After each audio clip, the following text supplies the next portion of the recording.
संबित पात्रा आपसे पूछ रहा हूं, एक, क्या आप मूल मुद्दे से भाग रहे हैं? पहली चीज। ठीक वैसे ही जैसे जब आपसे पूछा जाता है कि फोन टैपिंग में जो बातें हो रही हैं उस पर क्या जवाब है, आप बोलते हैं फोन टैपिंग किसने कराई, इसकी अथॉरिटी थी कि नहीं। आपसे पूछा जाता है राज्यपाल जो कर रहे हैं वो केंद्र के दबाव में तो नहीं कर रहे हैं, आप पूछते हैं राहुल गांधी विदेश में है कि नहीं, ये बताओ। चलिए मैं एक एक करके जवाब देता हूं, थोड़ा समय दीजिएगा। रोहित जी, पहली बात है, मैंने राज्यपाल जी ने जो चिट्ठी जारी की है उस चिट्ठी के आधार पर क्या बातें कही गई है मैंने यहां तथ्यात्मक रूप से रखा। दूसरी बात, यहां पर कांग्रेस के प्रवक्ता कहते हैं कि भारतीय जनता पार्टी के ऊपर जब भी राजस्थान का सवाल पूछा जाता है तो वो संविधान से दूर भाग जाते हैं। आप बताइए आज संविधान से कौन दूर भाग रहा है? मैं तो चैलेंज करके कह रहा हूं, आप जाइए हाईकोर्ट, आप जाइए सुप्रीम कोर्ट। ये हाईकोर्ट में गए, वहां मुंह की खानी पड़ी, हाईकोर्ट को गाली देते हुए सुप्रीम कोर्ट में गए, सुप्रीम कोर्ट से याचिका वापस लेना पड़ा। तो संविधान से और कोर्ट की पटल से कौन भाग रहा है? अजय माकन कौन है? आज राजस्थान में बैठे हुए हैं ना अजय माकन, ऑब्जर्वर के रूप में। परसों अजय माकन ने क्या कहा कि अब हमें हाईकोर्ट और सुप्रीम कोर्ट से भी न्याय की एक्सपेक्टेशन नहीं है। तो कौन भाग रहा है संविधान से? नंबर एक। नंबर दो, राफेल का विषय मैंने क्यों उठाया? इसलिए उठाया क्योंकि इन्होंने कहा 6 वर्षों से मोदी जी चोरी कर रहे थे।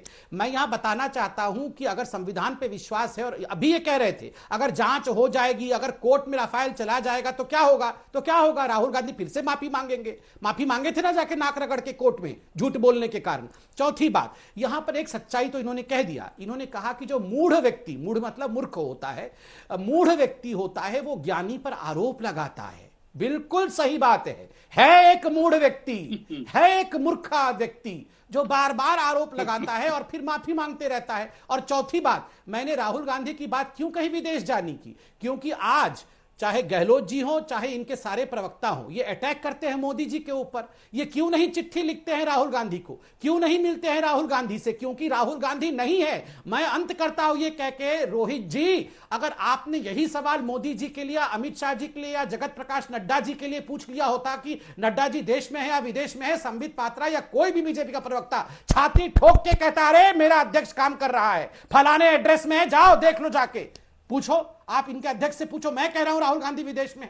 1 घंटे का वीडियो रिकॉर्डिंग करके 2-2 मिनट का रोज रिलीज करके यहां पर काम करते हुए दिखना चाहता है, मगर कहीं और है। अगर हिम्मत है तो सीना ठोक के बोले कि मेरा अध्यक्ष, मेरा मतलब भावी हम चाहते वो अध्यक्ष बने, मेरा पूर्व अध्यक्ष यहीं पर है। ठोक के बोले।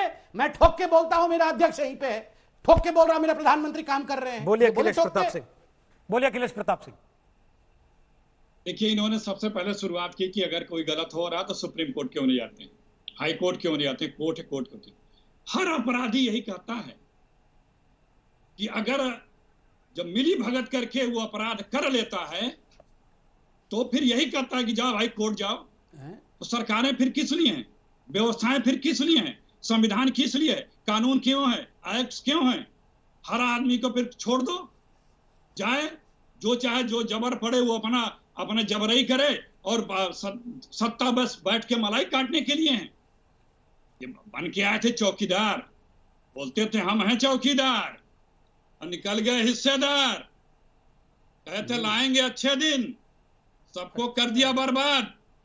कहा था देश नहीं झुकने दूंगा, आंखें बंद करके शर्म से शर्मसार हो गए चीन के आगे। कहते लाल लाल दिखाऊंगा, मुंह मोड़ के पीछे भाग गए। बोले थे भारत को विश्व गुरु बनाऊंगा, नेपाल तक आंखें तरे रहा है, गोली चला रहा है। अभी तक 2-3 लोग मारे जा चुके हैं हमारे भारतीय। कहते 15 लाख दे दूंगा। अरे सबका ले लिए जो था बैंक में। कहते 2 करोड़ नौकरियां दे दूंगा। अरे 2 करोड़ लोगों की नौकरियां हर साल ले लिया। बोले थे बेटी बचाओ, बेटी पढ़ाओ।